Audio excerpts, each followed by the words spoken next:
బాసరలో CM Revanth Reddy పర్యటిస్తున్నారు. సరస్వతీదేవి అమ్మవారి ఆలయ విస్తరణ అభివృద్ధి పనుల భూమి పూజలో పాల్గొన్నారు.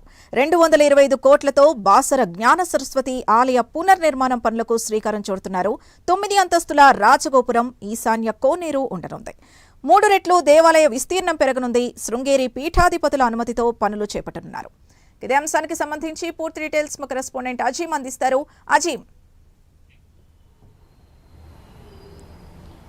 సీఎం రేవంత్ రెడ్డి ఈరోజు ఉమ్మడి ఆదిలాబాద్ జిల్లాలో పర్యటిస్తున్నారు. ఇప్పటికే ఏదైతే ఉమ్మడి ఆదిలాబాద్ జిల్లాలోని బాసర ఆలయానికి కూడా ఏదైతే కుటుంబ సమేతంగా చేరుకున్నారు, అలాగే జ్ఞాన సరస్వతి అమ్మవారిని కూడా ఏదైతే కుటుంబ సమేతంగా కూడా సీఎం రేవంత్ రెడ్డి దర్శించుకున్నారు. సీఎం రేవంత్ రెడ్డితో పాటు డిప్యూటీ సీఎం బట్టి విక్రమార్క, అలాగే ఇన్ఛార్జ్ మంత్రిగా ఉన్నటువంటి జూపల్లి కృష్ణారావు, దేవాదాయ శాఖ మంత్రి కొండా సురేఖ, స్థానిక ఎమ్మెల్యేలు, ఎమ్మెల్సీలు, ప్రజాప్రతినిధులు అందరూ కూడా ఏదైతే సీఎం రేవంత్ రెడ్డితో పాటు దర్శనం కూడా చేసుకున్నారు. మనం బాసర ఆలయాన్ని చూసుకున్నట్టయితే 9 అంతస్తుల ఏదైతే రాజగోపురం, ఈశాన్య కోనేరు, అంటే గతంతో ఉన్నటువంటి టెంపుల్తో పోలిస్తే ఈ టెంపుల్కి సంబంధించినటువంటి ఆర్కిటెక్ట్ అంతా కూడా ఏదైతే సీఎం రేవంత్ రెడ్డి దగ్గర నుండి కూడా పరీక్షించారు. ఇటీవల ఒక సమావేశం నిర్వహించి కూడా మాస్టర్ ప్లాన్ అంతా కూడా చూడడం కూడా జరిగింది. ఇక మొత్తం గుడి విస్తీరణ చూసుకుంటే గతంలో ఉన్నదానికంటే కూడా ఇప్పుడు 3 రెట్ల విస్తీరణ ఏదైతే ఇంకా కూడా పెద్దగా అయింది. మొత్తం 225 కోట్లతో ఏదైతే బాసర ఆలయ పునర్నిర్మాణం ఏదైతే జరుగుతుంది. సో దీనికి సంబంధించినటువంటి ఈరోజు ఏదైతే భూమి పూజ కార్యక్రమంలో కూడా సీఎం రేవంత్ రెడ్డి కొద్దిసేపటి క్రితమే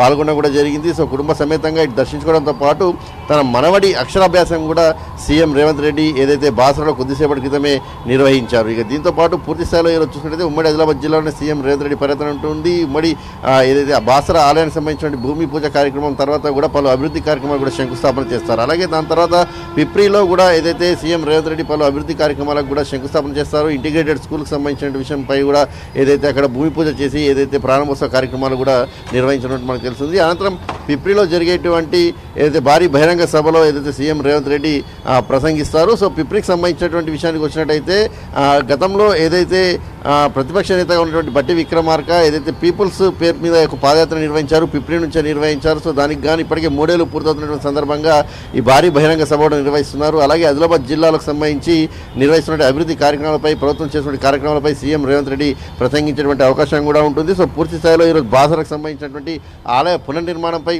ఏదైతే ప్రభుత్వం ప్రత్యేక దృష్టి పెట్టింది, దానికి సంబంధించినటువంటి పూర్తి కార్యక్రమాలు, జ్ఞాన సరస్వతి దేవికి సంబంధించినటువంటి పూర్తి కార్యక్రమాలు కూడా ఏదైతే అక్కడ ఉన్నటువంటి మంత్రులు కావచ్చు అందరూ కూడా పూర్తి స్థాయిలో కట్టుదిట్టంగా ఏదైతే ఆలయ పునర్నిర్మాణం చేయాల్సిన అవసరం ఉంది. ఎలాంటి అవాంఛనీయ సంఘటనలు జరగకుండా కుడి చుట్టూ కూడా ఏవైతే ఆంక్షలు విధించాలో ఆంక్షలు కూడా విధించాలి. సో ఖచ్చితంగా కఠినమైనటువంటి చర్యలు తీసుకోవాలనే విధంగా కూడా అధికారులకు కావచ్చు, అలాగే దేవాదాయ శాఖకు కూడా ఏదైతే సీఎం రేవంత్ రెడ్డి గతంలోనే చెప్పారు. సో ఈరోజు దానికి సంబంధించినటువంటి భూమి పూజ కార్యక్రమం కొద్దిసేపటి క్రితమే ప్రారంభమైంది. దీని తర్వాత ఏదో గుడి విస్తీర్ణకు సంబంధించి అలాగే 9 అంతస్తుల గోపురం ఉంటుంది. సో కోనేరుకు సంబంధించినటువంటి విషయం ఎందుకంటే బాసర నిత్యం కూడా ఎక్కువగా మనం చూసుకున్నట్లయితే అక్షరాభ్యాసానికి సంబంధించి ఎక్కువగా అక్కడికి వెళ్తూ ఉంటారు. సో నిత్యం రద్దీగా ఉంటుంది. తమ పిల్లలకు సంబంధించిన అక్షరాభ్యాసం అందరూ కూడా అక్కడే నిర్వహిస్తూ ఉంటారు. సో ఈ నేపథ్యంలో అక్కడ ఉన్నటువంటి పీఠాధిపతులతో మాట్లాడి పూర్తి స్థాయిలో కూడా గుడి విస్తరణకు సంబంధించి పునర్నిర్మాణానికి సంబంధించి పనులను ఇప్పటికే ఏదైతే ప్రభుత్వం ప్రారంభించింది. సో కొద్దిసేపటి తర్వాత సీఎం రేవంత్ రెడ్డి పిప్రికి వెళ్ళి అక్కడ కొన్ని అభివృద్ధి కార్యక్రమాల్లో సంబంధించినటువంటి శంకుస్థాపన కార్యక్రమాలు చేసి భారీ బహిరంగ సభలో పాల్గొన్నారు. Sindhu. Right, thank you Azeem.